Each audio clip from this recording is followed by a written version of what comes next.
Many of you may have heard that farming livestock for food today takes up an enormous amount of land. It actually takes the size of about North and South America combined and produces a lot of methane emissions, making livestock actually the leading source of methane. So I'm on a mission to create some of our most beloved foods that traditionally have come from cows without any cows involved at all.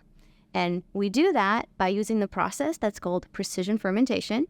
It's basically a biotech upgrade to a traditional fermentation process that allows us to produce just about any molecule we want using microbes. The way it works is we basically can copy and paste a part of the genetic code that, say, codes for milk protein into a tiny microorganism, making unique milk-making microbes. We then ferment them in large fermentation tanks similar to those we use to brew beer, but instead of beer, we're brewing dairy. We then filter out those proteins, making a pure milk protein powder that can be used in a variety of dairy foods, making stretchy and melty cheese, creamy yogurt, or delicious ice cream, all made animal-free.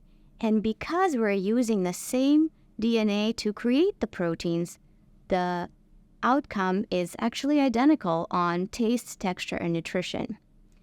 Because we're not using cows, this is a massively more sustainable process requiring significantly less land, water, feed, or emissions. And so I'm excited about this because it allows us to keep our cultural heritage, preserve our favorite foods, enjoy what we love, what we have built our communities around without destroying the planet.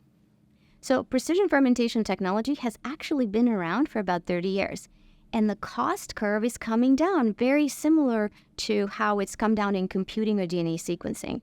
It's already used and competitive in medicine, in materials, and even in cosmetics. Within this decade, it will be price competitive in food, which means that we will be able to enjoy dairy foods made without the animals and not have to pay a premium at the grocery store.